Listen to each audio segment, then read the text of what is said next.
to announcements. Good afternoon, everyone, in person and on the internet world. It is Tuesday, January the 18th. We have quarterly workshops, just a good, easier time, back and forth discussion. Usually no vote, but we are going to put a public hearing on this particular one. So we have Dan, Fred, and myself. Larry will not be here, and I don't know about Bridget. So right now we have a quorum. Let's start by Pledge of Allegiance. And since I did prayer Tuesday. We don't normally do. Well, it has it on there, so we got to do a quick one. I pledge allegiance to the flag of the United States of America and to the republic for which it stands, one nation, God, indivisible. I'll do the prayer. Very quick. Father, we come now asking you to be our ears, our tongue, and our hearts as we conduct the business of this town so that we may be fruitful and productive as we conduct these. All of the blessings in your name. Amen. Amen. Amen. Mr. Steese, is there anything on the agenda you want to take off or update? No, ma'am. Is there a motion to accept the agenda? So moved. Is there a second? Second. Any discussion? All in favor, state by saying aye. Aye.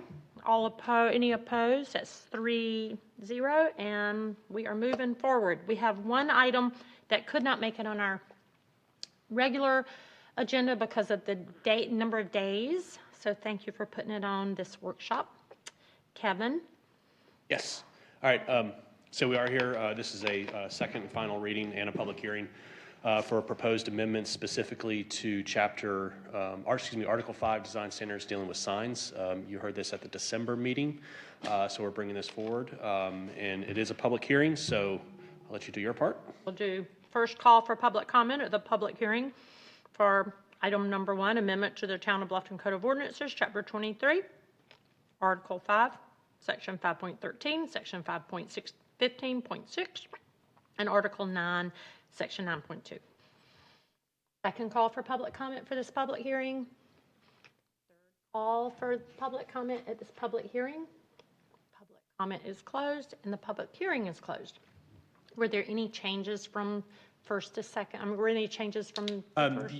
The town council actually requested one item to reflect changes that would allow for the non-digital electronic scroll signs in Old Town, if you remember that. Remember we talked about that. It's more of a mechanical sign that would scroll the numbers around specifically for gas stations. So that was one of the items that was requested as a proposed change. Again, that would specifically address this section as listed on the presentation for permanent signs, and it refers to the changeable copy.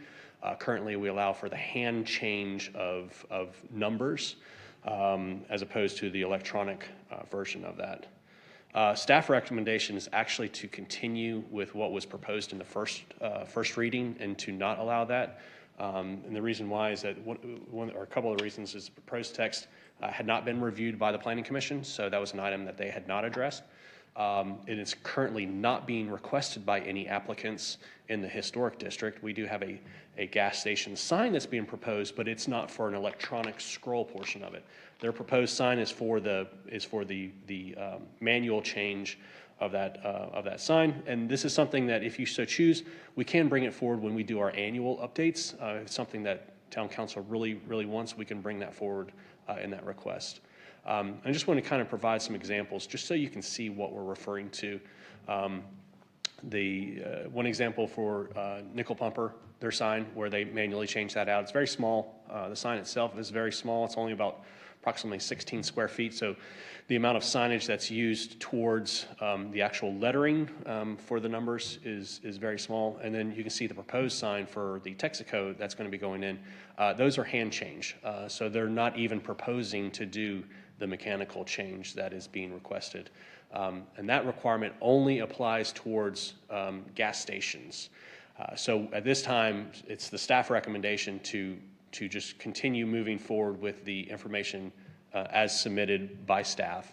However, if you so choose, you can add that as part of your part of your request. And then it would go under, and again, it would go under that section 515.6Q4B, and it deals with the changeable copy where it would state right here where fuel prices may be changed by hand or non-digital electronic scroll signage. So if you'd like to keep that information in there, it would be right here. However, hasn't been reviewed by Planning Commission. We'd prefer that it's not included in there and that we would just move forward and we can bring it back in a future amendment. Oh, you're saying you don't want us to, but we can, right? And if we did it, are we violating something where It could be contested, yes. I'll chime in. Sorry. It's fine. No, probably to explain the wording a little bit better is that it wasn't advertised to include that section or the historic district change of signs.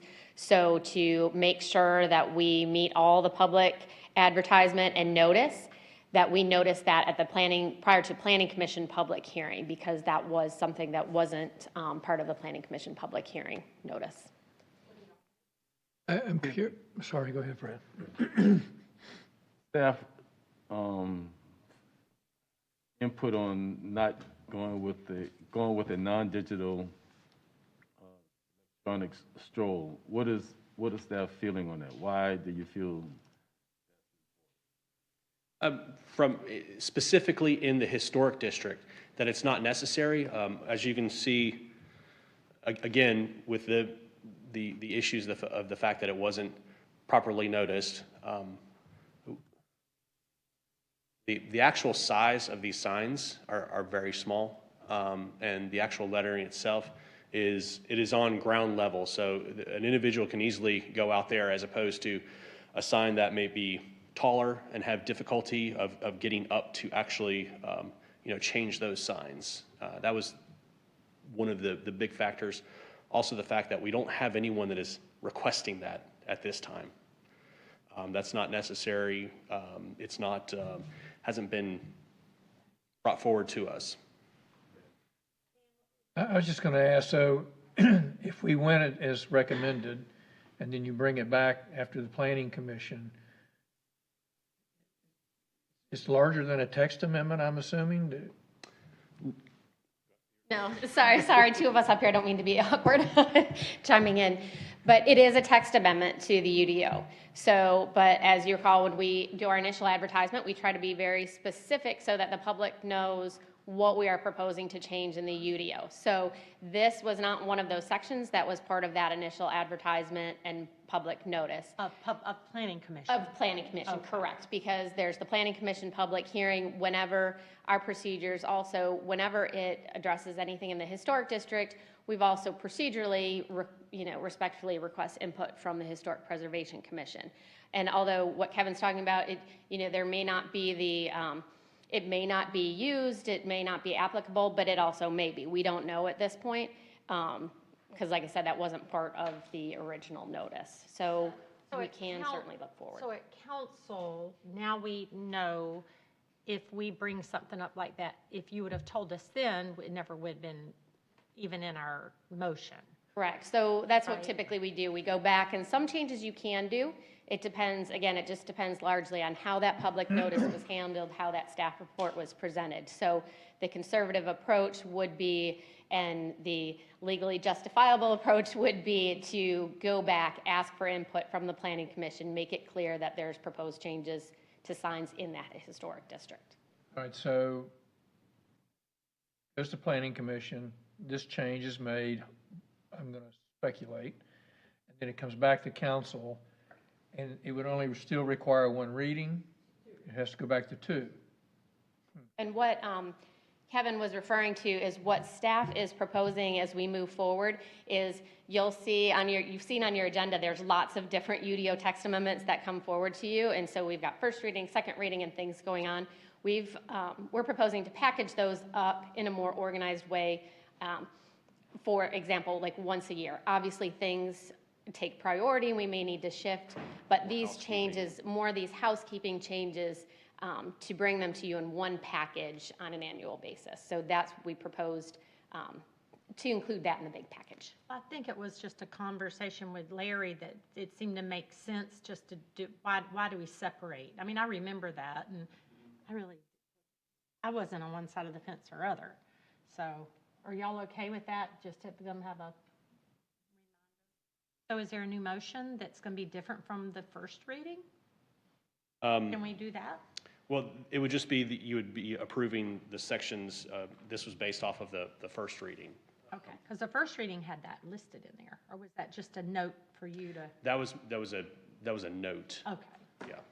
Is there a motion to approve the amendments to the Town of Bluffton Code of Ordinances, Chapter 23, UDO Article 5, Design Standards, Section 513, Signs, and 515, 6Q, Old Town Bluffton Historic District, Architectural Standards, Signs, and Article 9, Definitions and Interpretations, Section 9.2, Design Terms? Second. Any discussion? All in favor state by saying aye. Aye. Opposed? Great, thank you. Ms. Bree, do we have any public comment? Public comment is closed.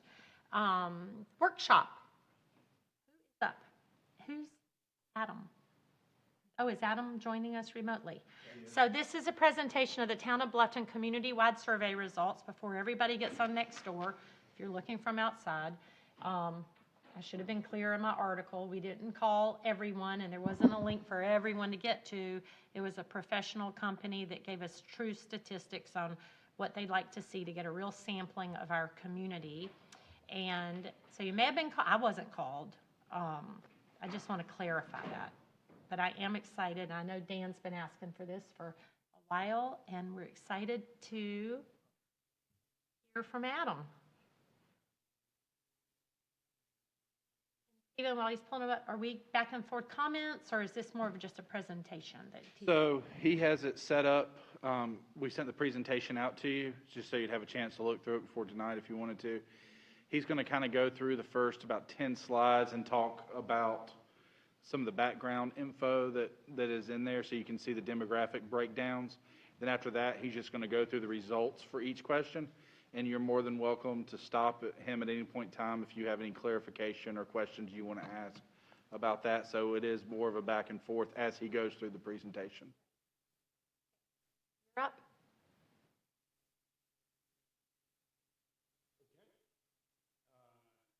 If it's all right, I'll start off. I'll share my screen and hope this all works well. If everybody can see and hear everything, let me know if there are any challenges with that. Thank you for the opportunity to present. Really had a great experience, or having a great experience working with staff. We're conducting the employee survey as we speak, and it's getting great response.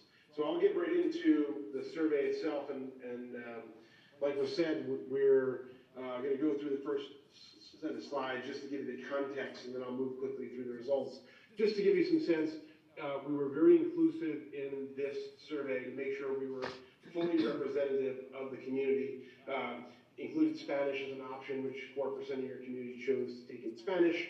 We talked to people on phones. Most people responded online, and of course on the phones, most people responded on landlines. 400 is a very robust number of responses in a town your size. Just to give you some context, statewide, you might have 800 or so responses to a survey, so very robust for a town your size. And then get right into some results.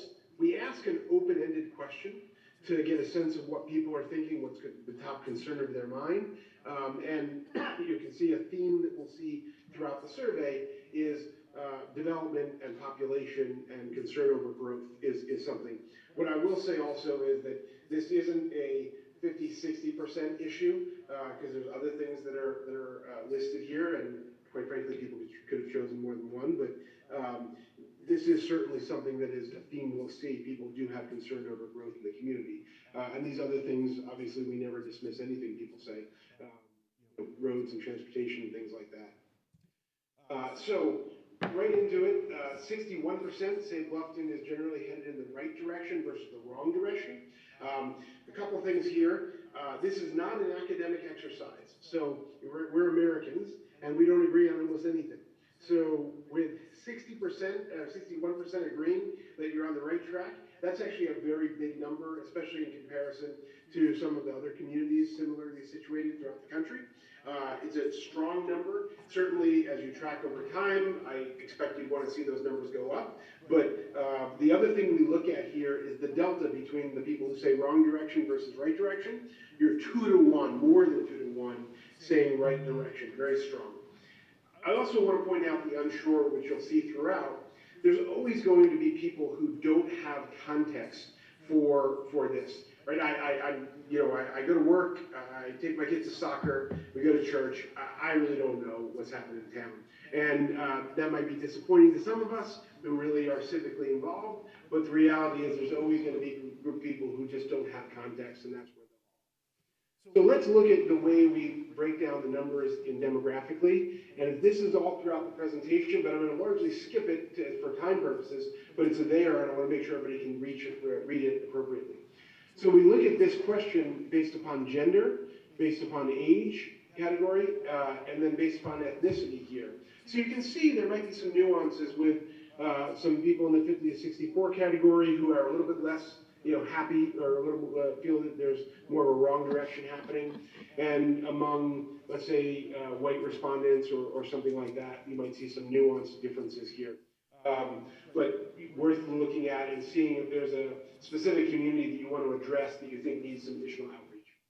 Also, we look at it based upon whether the household, whether the respondent has children in their household under 18, based on zip code, so geographically, based on language they responded in, and the mode that they responded in, so phone and online, and then even further, the type of phone they responded, or if they were onboarded by text message or email.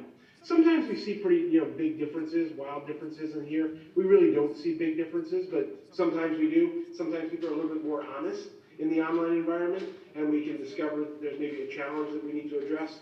Not big changes here, so not something to worry about. So we do ask why, right? If someone says they feel the town is going in the wrong direction, what it is that's their biggest concern, and I'll say we capture their actual words. So whether they're talking to us on the phone or they are typing it out when they're responding online, we capture their verbatim responses. And so in the final reporting, you'll have the verbatim responses that you can read through. It's somewhat tedious, but great bedtime reading to really understand the words that people use to talk about their concerns. I expect that you'll all want to do that. Again, this theme continues of their concern over growth and development is a big concern. And you can add to that perhaps a feeling that there's too much development and there's not enough planning and then overpopulation. We segmented these out because they were enough of the words used to make them segmented, but clearly among that group, and I'll go back here real quick, among this 25%, it's really this concept and concern over development and what they're really talking about. So rate overall quality of life in Bluffton. So a little bit of a different question. 65% say good. We have a very small number who say that it's poor. And you'll hear me say it throughout the survey, we never dismiss these folks, but this is pretty remarkable. We also don't tend to put a value judgment on fair. It's fine, right? You're not winning any awards with me if I'm a resident saying it's fair, but it's fine. I don't expect much more. So if you want to put these in the same category, you're in a really strong position of people who generally say it's okay or say it's really good. And so that's pretty amazing that there's such a few number of people who say there's a challenge, a problem that they don't. Again, I'll look at this slide just for this one to kind of explain. 39% of those people who say it's good say it's excellent, and 29% who say it's poor, of this 33%, say it's very poor. We tend to like to see the intensity, which is what we call this, on the side of the good, if that's your goal. And so your intensity is greater for excellent than it is for very poor. That's a good thing.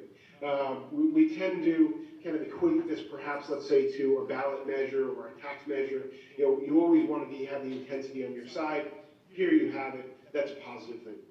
Again, here are the cross-tabulated results, which I'm going to skip through largely, unless someone asks me to stop or something I see is really important. I do have an interest in making sure you get the big numbers, and we can always dive in deeper later. So we do ask a question about the possibility of increasing the size of the council, and the results I would call mixed, right? You've got a plurality of 42% that say yes, this is something that would, would be beneficial of residents, but you've got 28% that say no, and a whole lot that don't have context. So I don't think there's a mandate, but you certainly have a plurality that says yes on this subject. And you can see there may be some, different groups that might have a stronger concern or rationale for why, but generally very mixed. So we look at where people are getting their news and information about Bluffton, and you can see that really it's the neighborhood, right? I'm talking to my friends, my neighbors. That's where I'm getting my information from, which is pretty unique, I will say. We tend to see a local newspaper, a local TV station, quite frankly, social media be much higher in comparison to people are talking, over the backyard fence and in front yards.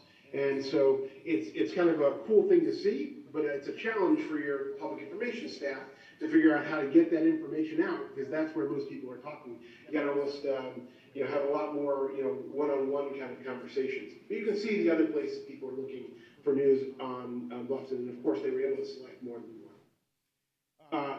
We ask where people are essentially living online, which most of us do. Where do they spend their time? And this is for targeting purposes, maybe buying ads or just putting your content up there. Really, it's Facebook. That's where they're spending their time. This is not atypical to have Facebook on top in similarly situated communities throughout the country, but it is really exacerbated. It's a much bigger number in Bluffton than it is in almost any other community. 66% is very large. Instagram, of course, and then YouTube. Next door is a pretty significant factor. This, helps you direct, okay, how much time, well, we're probably not going to spend much time on Twitter or LinkedIn or Snapchat, but we can certainly, focus our attention here if we're putting out a message or buying ads. So we then kind of go through a series of statements about agreeing or disagreeing and some other ways we ask questions, but, is the town responsive to the needs of residents? 71% agree that you are responsive to residents, 20% saying they disagree, and some who say they're unsure. Really strong number. Again, at some point in the future, you'll have a box right here, and you'll have a trend line, and of course, I assume you'll want those trends to go up, but really strong place. Sometimes it's hard to have those trends go up because you're such a strong place to begin with. And then we'll go to, are you generally satisfied or unsatisfied with the services? This is kind of a big bucket, right? All the services that they can conjure in their head that the town provides. 83% they're satisfied with what you're doing. Only 11% saying they're unsatisfied. Really, again, strong numbers of saying they're satisfied with the services provided. Here we've got, would you support or oppose raising local taxes to pay for citizens' priorities and improve and increase service levels? So here you have 44% who say they would support and 45% who say they would oppose. So first, obviously, you've got a 1-point advantage for those who say they oppose it. We didn't give a lot of information here intentionally because we don't have a specific proposal to show them, but just contextually, obviously, if you're trying to pursue new revenues, you'd want to have these numbers flip. But you've got a big base of support who do support raising taxes for whatever it is that you're trying to accomplish. And if you can answer some of the things that they're concerned about, I think you've got a real viable possibility of pursuing a new revenue effort if that's something that policy-wise the town pursues. So the most pressing need in Bluffton that should be funded with initial taxes. So if they were supportive of it, where do you want those monies to go? Roads and infrastructure, affordable housing, education, kind of cascades from down there. But this, I understand, is a challenge because you're really not necessarily in control of the roads, maybe to some degree infrastructure, but this might be an educational process in trying to address this and traffic. So this is kind of, to some degree, we call this homework, right? Essentially where they want you to address concerns, and then you're going to be able to figure out a way to talk through how you're going to do this. So we asked a question about things that are a serious problem for people who live in the town, and here, numbers are different, right? It's what's really a problem for me and my fellow neighbors. Well, housing affordability is one, is tops. And then traffic, local streets, roads, this kind of everything, related to that, the roads and transportation, protecting open space. You can see things really are, these top several are fairly significant, and things that, again, you'll want to kind of have something in your Q&A and in your presentation when you talk to the public about how you're addressing each one of these things. Obviously, housing affordability is a challenge because it's not like you can just, make prices lower, but there are things that can be done policy-wise, and that's something they really want to see addressed. And then things that are personally important to me. So this was kind of, what do you think generally and is a serious problem? Here's what's important to me personally. And you can see managing growth rises above, as does, maintaining streets and roads. And then, again, the housing affordability comes up. But you can see there's kind of this difference where we come back to the theme of managing growth and development and streets. And so you can see that's, really, really what people are caring most about. What's really interesting is we build a matrix here and we take some of those themes and plot them here, and you can see essentially the things that are the highest and the farthest to the right, important to me personally and serious problems in town. You can see the thing that stands out here is affordable housing and development in town. And that's really where important to me and a serious problem versus important to me. Those are the things, and you can even loop in conditions of roads, where really they're most concerned about, and it reconciles with things that are important to them. And so that's probably where you're going to focus, I assume, policy-wise, some of your attention. Let's talk about some other services. Satisfied with police services, 84%. 10% say they're unsatisfied. You are in a much stronger position than other municipalities in similarly situated throughout the country. So really strong support for police. And then looking at how prepared you are as a city, as a town for emergencies, 80% say they see you as being prepared. And again, I look at these, the delta here, 10 to 1 essentially, really, really strong numbers saying that you're prepared. And then we give some context to the roads, and we say that almost all the roads in the town are privately owned or maintained by the county or SCDOT. Are you satisfied or unsatisfied with the streets and roads in the town? Interestingly enough, 72% say they're satisfied. Obviously, 23% is significant. You want to address that, but you do actually have a large majority who say they're satisfied. So public landscaping and parks, 81% are satisfied. Again, big numbers, hard to improve that in the trend line in the future. And then preserving rivers and streams, 76%. So the public is recognizing you as a town being environmentally conscious and having a very specific purpose and doing the work of preserving rivers and streams. This is really strong. And then, getting to promoting economic development and job creation, 63% see you're doing a good job there. One of the things that we sometimes see on a question like this is that there might not be necessarily a sense that that is your job as a town council, as a town, where they see that as kind of maybe a state effort or a business effort, but you get high marks regardless in this realm. And then looking at managing growth and development. So we now know there's a strong theme of concern over that, but they actually get majority support saying they're satisfied with how you're doing it. It's just this 38% who feel like they're not satisfied, and some folks that are unsure. Obviously, theoretically, you want these numbers to all be in the 70s and 80s, but but they are okay with you. It's just those folks that you want to make sure you're addressing in some capacity. Community events and special events like holiday celebrations, you got it, 82%. They're very happy. Well over 10 to 1 versus zoning and building codes, your enforcement of zoning and building codes, and we kind of see this go both ways, right? I might have a neighbor who is not really following the rules, and I want you to clamp down on it, or I may not be totally in compliance, and I'm frustrated by you enforcing it on me. But regardless, you've got a strong majority of 63% saying they are satisfied, so well outweighing those who are unsatisfied. So, affordable workforce housing development, so your job at pursuing that and making sure it's I guess, available. 58 or 59% say they're satisfied with it, but again, since that was an issue that comes up, you can see here, this is the 26% that are really concerned about that issue and don't feel like you're addressing it like it's addressed. And then again, about 16% who are unsure. So, your specific,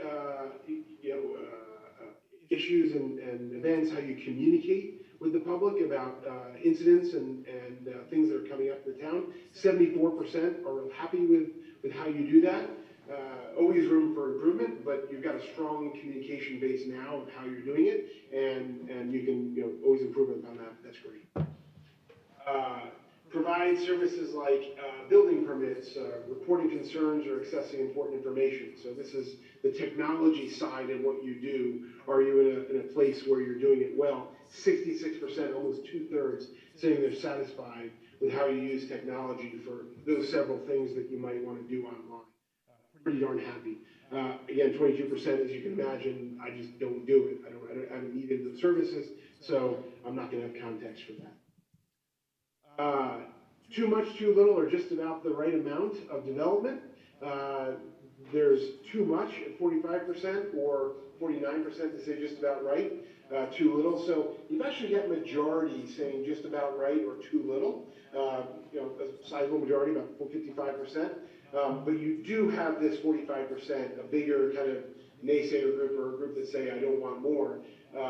That is right in the shadow of the right there, or too low.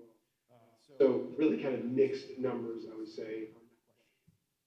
And you can kind of see as they're, virtually all these different groups are either saying too much or just about right. There is no particular constituency for we need more development in any regard. So you got a population of 28,000. Build out looks like 65,000. Were you aware of this? No.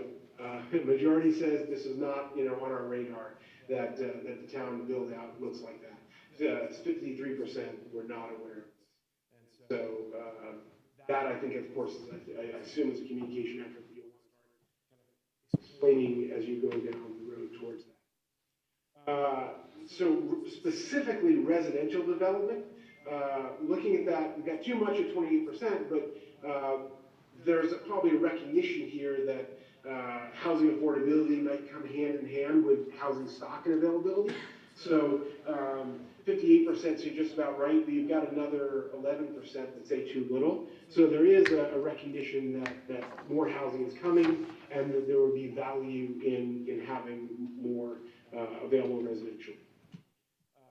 And you can see maybe, so depending on the crowd, this 40 to 49 crowd may be concerned with the kids, things like that, and where there's greater support for more development.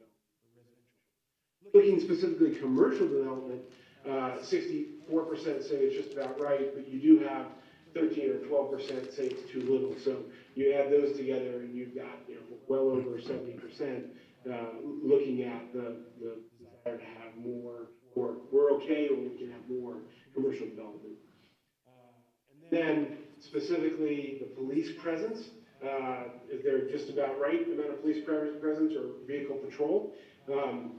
You've got 72% say we're doing great, and another 15% to say we need more. So you're in a strong place to keep or greater maximize your police presence, and there's only 8% who believe you're doing too much. The way it is or more is just fine. And then, let's rate the friendliness and approachability of police department employees. Good at 58%, and fair at 36%. So putting these together, it's, you know, really, really strong numbers. And you're not going to really, you're not going to really improve so much. I think the key thing here is there's less than 3% who say that their approachability and friendliness is poor. You know, this number we've seen in other communities be much higher, and it's something that needs to be addressed, but not something specifically that you need to worry so much about. So let's ask about suggestions, is what we did for how the police department can improve their services. What is it that this was asked to everyone, by the way. Police services are kind of on the mind of people in general. We asked them, most people said nothing. We have no problem with it. And there's handfuls of people in each of these categories saying more visibility. That reconciles with people who said that earlier. More involvement in community outreach, hire more officers, better training, race relations, things that you might expect to see. But again, small numbers of these mentioned. And in the open-ended responses, we'll be able to make sure you're able to read the verbatim words. Some of those words might be somewhat charged, you know, talking about specific incidents that might have happened to individual people. But in general, it should be very informative on how people are. Park maintenance, good and fair, total, you know, basically over 90%. That's pretty remarkable. You're doing great. You're doing good or okay. Always room for improvement, but that's pretty remarkable having, you know, such a small group of people unhappy with paths and trails maintenance, again, majority saying good, and a greater majority, 38%, making it 80, saying you're doing okay or good. Only 5% saying you can. And is the town pedestrian friendly? 76% say yes, 21% say no. Not dismissing these folks. I guess there's some stuff that can be done there. Crosswalks, you know, lights, all kinds of things that might be able, over time, be able to be addressed. And then, what is it? What can we do to make it more pedestrian friendly among those people who said no? More sidewalks, making them bigger and brighter, more traffic lights and signs, more bike paths, which essentially you've got kind of the answers, the ways that you can make that pedestrian friendly environment. And then, are you bike friendly? 72% say yes, and you know, you can see it's pretty big across the board. But among people that said no, what can we do? Well, give us bike paths and give us bike lanes and more sidewalks and. But it's kind of cool because now you have the answers to know what you can do if this becomes a priority, policy-wise, to address these concerns. You know exactly how to do it. Do we have too many, too few, or just an right amount of entertainment events in town?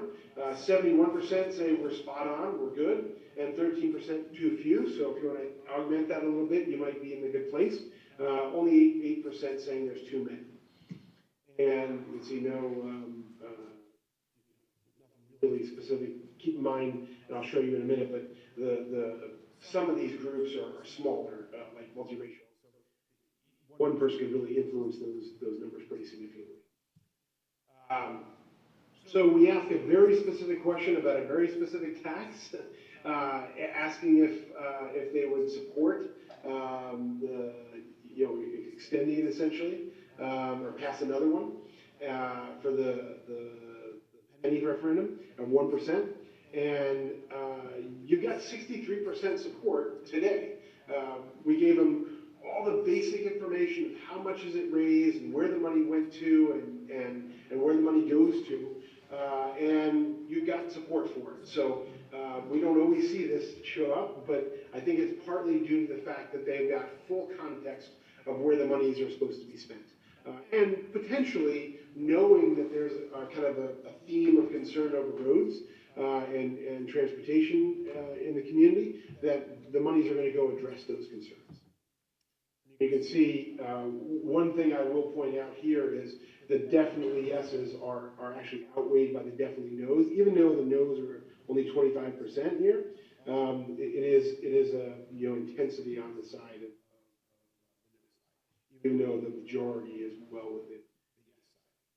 And you can kind of see from a messaging standpoint, older residents,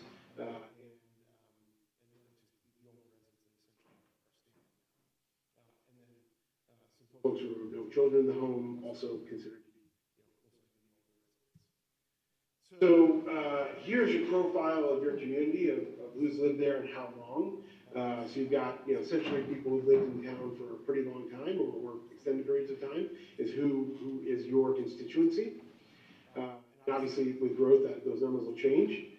And then we asked them if they've been in touch with a town employee over the course of the last year, and 75% say no, which is not a problem. It's just not a part of what they've interacted with over the course of the last year. 22% saying yes, and you can see higher levels of service in this kind of category, age group.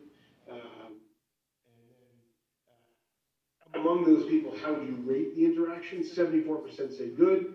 Again, no value judgment on fair, it was okay. The question was answered, they were polite, nothing extraordinary, so really strong numbers. There was 8% who said poor, and that's a concern, and that's a. So we asked them here, like I said, if they have children in the home.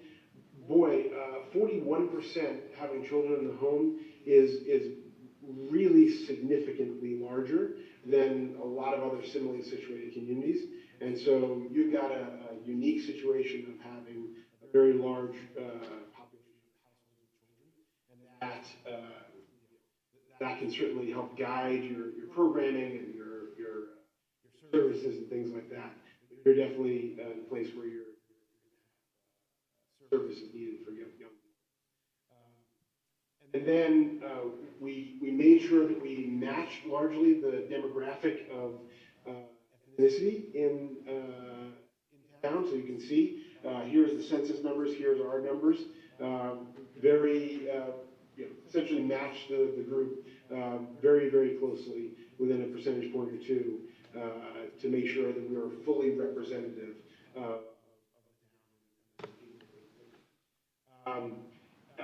I apologize to any civics teachers that are that are watching right now.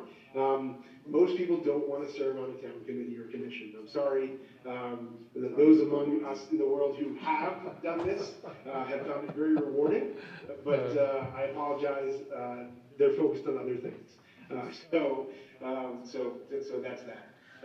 This might be kind of cool because you do know now who maybe you can target, who may be a little bit more inclined, but most people just aren't.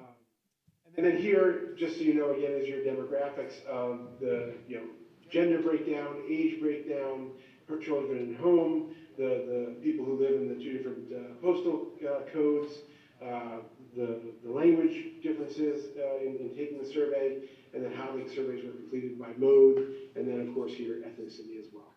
This is your community is what you're looking at. I know that was a lot of material, and I'm welcome to happy to take questions now, or we're on Team Bluffton, so if it's a memo that comes tomorrow or in 6 weeks from now, we're going to answer it. We're going to get specialized reporting. We're going to do whatever staff asks. Well, what was on the packet info, I didn't see another email, but what he had was on our packet info. Do we have access to, if you said no, what are the comments? Not yet. We haven't But we're received gonna- all that yet. Okay. And then when they said no, there was such a high percentage of other, like, you say no, but what does other mean? When you're talking open-ended responses? Yeah. Like you Yeah. had a question, I forget, whatever they said no, and you said these people exactly whatever, and then other always seem to have a high percentage. What? Yeah, so What's like for other instance, meaning? here, obviously it's small. What happens is, we want to give you, in the slide deck, we want to give you the significant responses in buckets, essentially, so you can kind of get a sense of what people are saying. but oftentimes we'll have literally one-off comments that really don't conform to any particular bucket. And yes, in the open-ended responses, you'll be able to read and see them. And they may speak to you because you may have heard it, especially from a council perspective, you may have heard this in other places, you know, in a grocery store or when you're on a hike or a trail. And so it may resonate with you, but it just wasn't enough to put into a category. Gotcha. You'll be able to read them. And one of the things we do when we present that reporting, obviously we don't identify any individual respondents, but you will see context for their age category, their gender, how long they've lived in town, and their ethnicity. So you get some sense of, okay, who it is, not individually, but the experience in life this person has when you're reading their comments. Got it. Thank you. Any other thoughts on this, guys? Yeah, I'd like to ask a question. I'm confused on the 18 and under in the household. Yes. That number was in the 40 percentile? Yeah, I think it was 41%. Okay. 41%. Were you able to determine, I don't know if it was asked, well, I guess you did, have you any concept, our average median age is around 37 to 38? Any feel for that in this survey? Because I would have expected that number to be higher, but I mean, maybe I'm just not thinking correctly on that. You expect the number of kids in household to be higher than this? So many young families I would have. Yeah, I mean, this is huge, by the way. I mean, your typical children in household is in the high 20s. So Bluffton is dramatically higher than any other community that we surveyed, let's say, in the last 6 months. It's a really big number. Hey, Adam, one of the things that I think will help with a little bit is when you start preparing the final stuff to transmit is if maybe you could do some comparisons. Maybe you could show like how we compare to some, like you keep mentioning comparable towns. Maybe you could show us a comparison compared to 2 or 3 that you might say that is similar so we can see how we compare to some of these other towns or cities that you've surveyed. We'll do it. Yeah, and the 2 other items, because that was what he just said was one of them. I was going to have you go back to the very first graph and you know, I don't know how your assessment, if you were going to give grades, for example, and I don't know if it's possible, like A, B, C, or B minus or something. I don't know where we stand in this world because there's nothing to compare it to Stephen's point. Yeah, I really hesitate to give a letter grade just because, as I said, this isn't an academic exercise. We really do look for big plurality or majorities, and if you look at let's say any of these numbers, these are dramatic numbers. Being happy with each of these different individual services and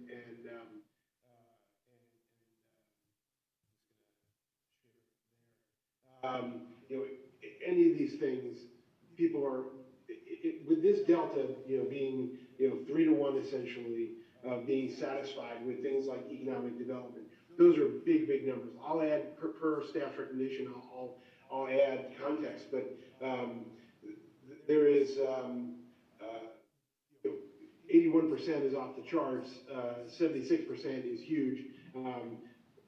Anything over majority is really a strong place to be. And like I said, the real kind of telling data over time will come when you can see kind of hopefully a staying steady or increasing trajectory, which is what we see in most of the communities that we're surveying, because the staff and the council basically take the results to heart and address the concerns that they're seeing in the data, and then they're able to really see those numbers improve over time. My last question was sure I got this correctly. There was the driving consensus seems to be, for the residents about growth, transportation, and housing. But I thought there was a question you asked in there about residential, whether the public thought there was enough residential units or growth or something along that line, and that number says just about right. Yeah, 58% say just about right, and Okay. 11% say not. I mean, what happens is, keep in mind that it doesn't take a majority to influence, to constitute, I'm gonna go back to, things that are important personally to me. These are people who can say multiple things. So even though a majority says, we're just about right, they could have also selected, right? It's personally important to me that we manage growth and development. It doesn't necessarily mean that there's way too much of it. It may just mean, hey, I think we're in a good place right now. We don't want to add to it, or some other perspective. So yeah, you're in a good place with where you are now, and a group of people who want more. A small group, sizable though, think that you got too much, and that's what's driving some of this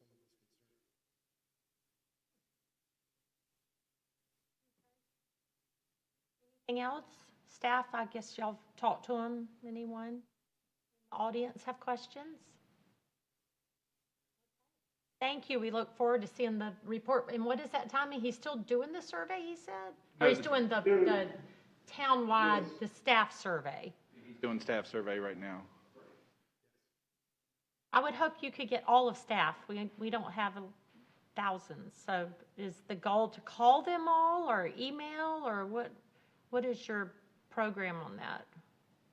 So we have, I'm just looking, I apologize, looking down and looking at the number. I don't even know if HR knows this yet, but we got 71 responses so far. So we're in a really strong position.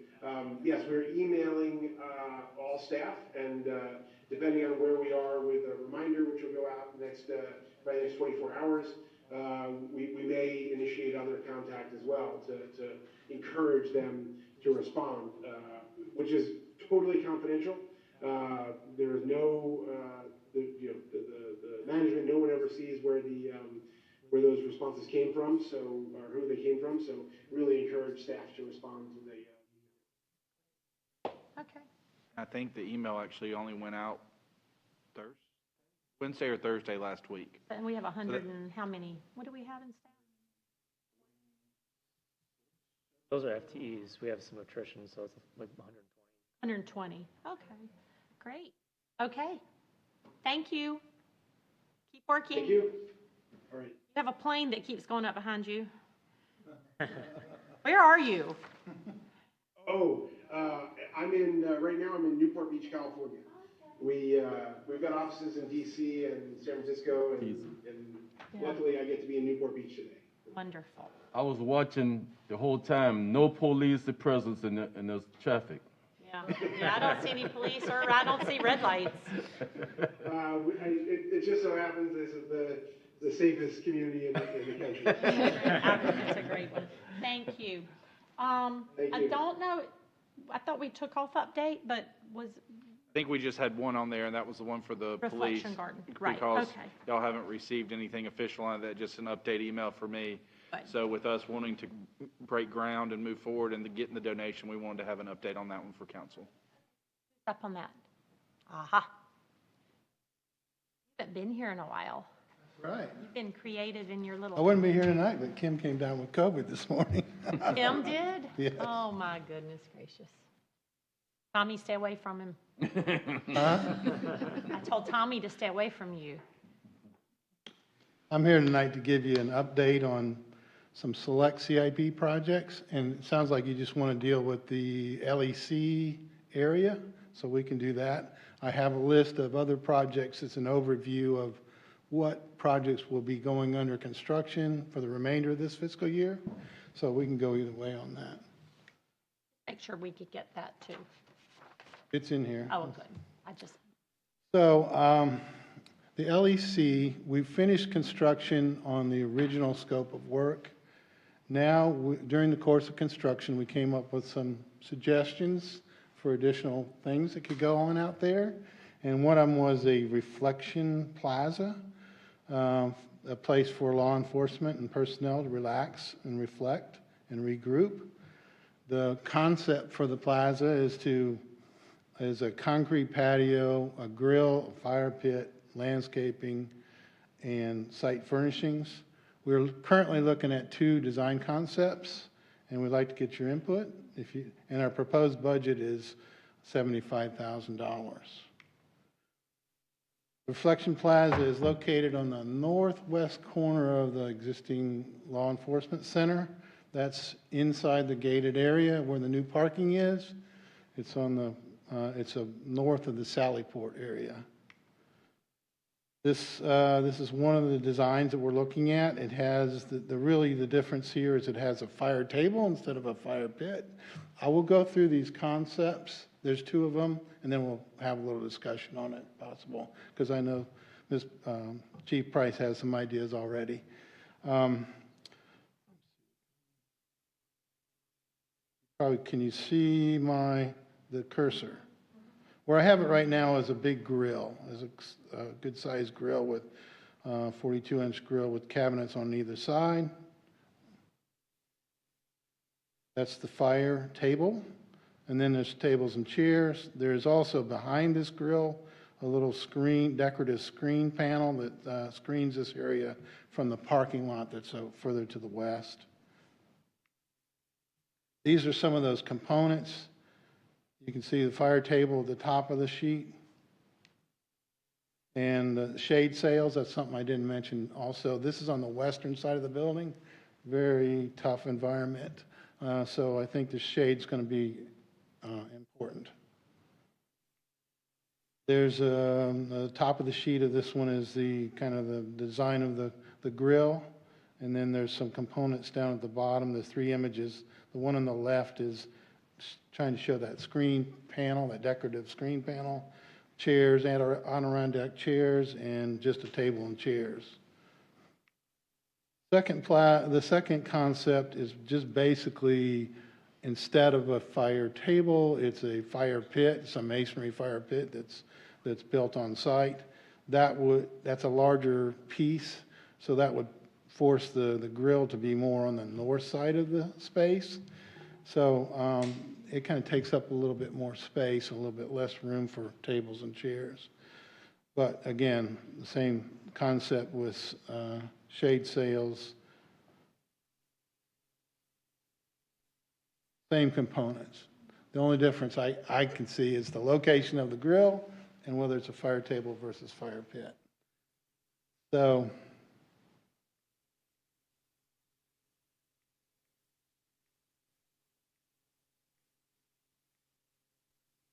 our next steps really, and maybe we should just talk about Chief Price, you might want to give your input on what you provided to me just prior to the meeting here.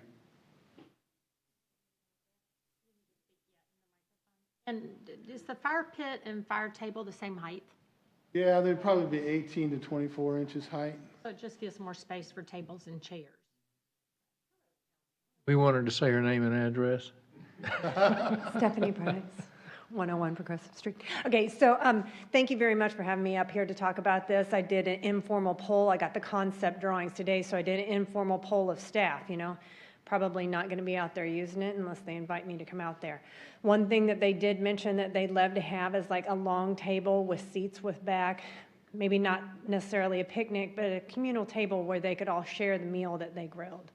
And that was one thing that they were very insistent upon, and I completely agree. As you all know, conversations happen when you share meals. And that is one thing that they do often. I don't know if you're aware or not, but every Sunday is special to the officers that work, as they often have dinner together and lunch every Sunday. Fire pit?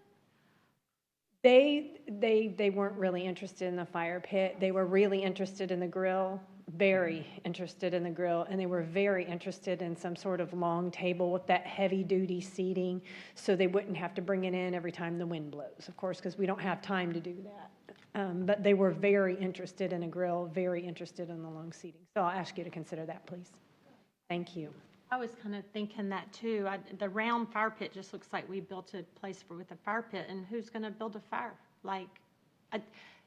And sit. I'd rather seat. I'm with Chief. Tables, more table. Maybe not the round tables. Do more tables and really have a place for that grill. But y'all give a thought. I have a question.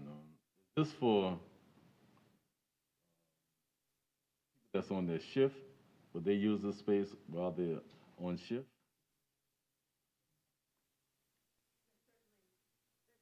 Welcome to, I will tell you though, oftentimes as the camaraderie goes, they will come when they're off duty and eat with the shift as well. All time,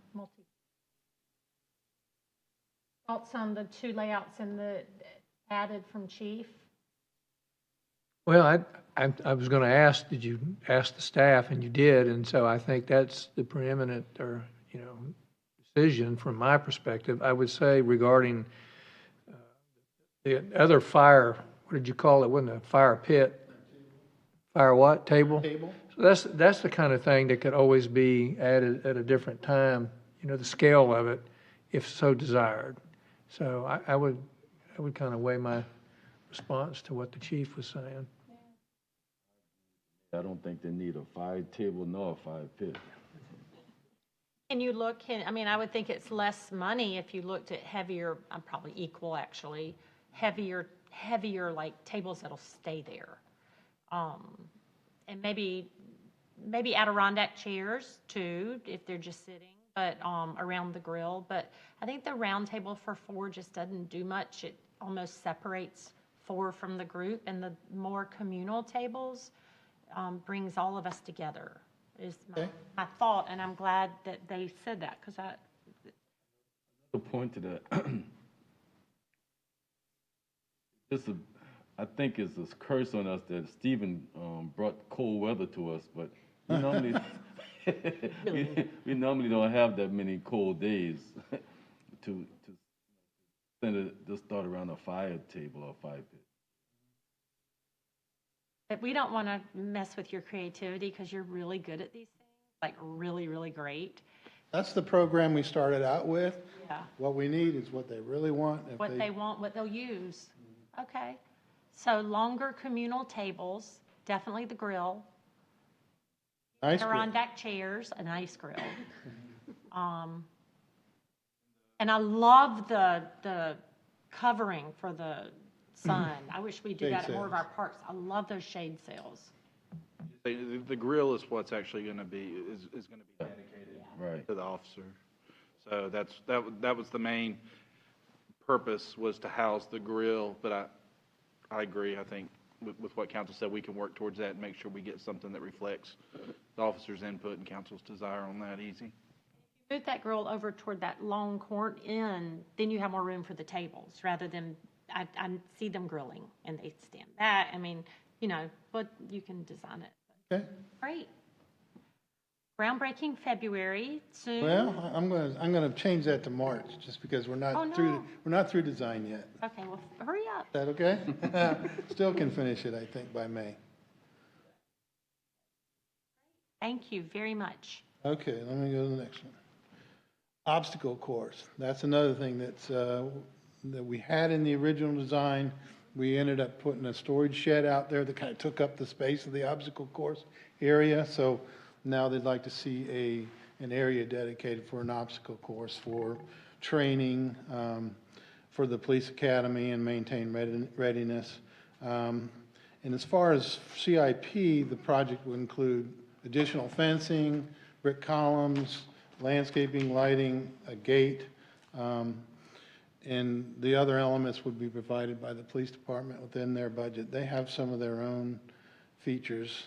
This is another where it's located. It's behind the LEC building. It's in an area that's outside the fence line now, so we'd have to put a fence around it. Just kind of an example we got off the internet of what kind of equipment kind of goes in these things. That's not what they use, though. No, I've got pictures of what they've got. This is the existing fence that's out there and the columns that go in. This is equipment that they have. They kind of lug in and out, but now they'll have a permanent location for some of these things, plus additional items. And we are looking at, complete the design and permitting this January.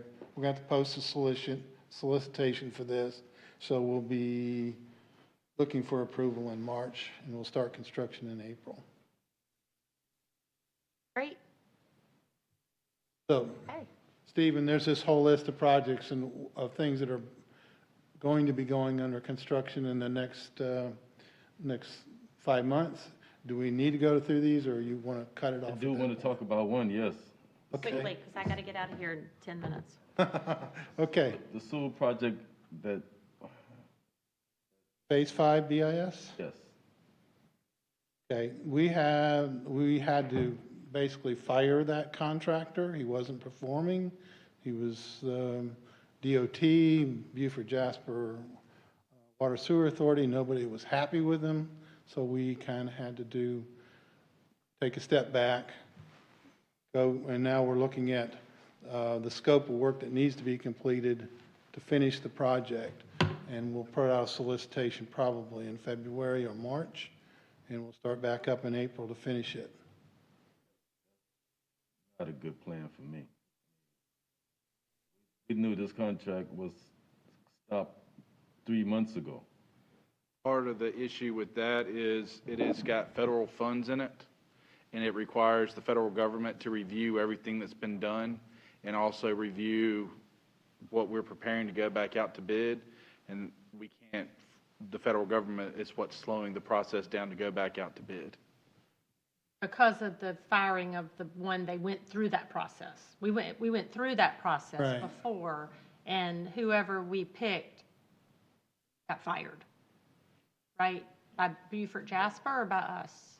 Or Both. Both. Okay. Both. So we're essentially having to go through that procurement process for the remaining portion of the project. Just having to go through it twice because of terminating the earlier contractor.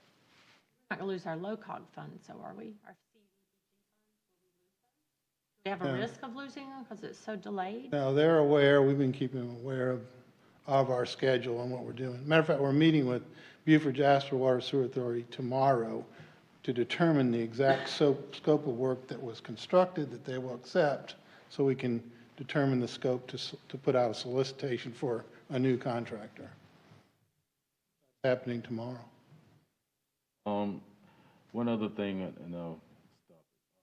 There's some residents that had some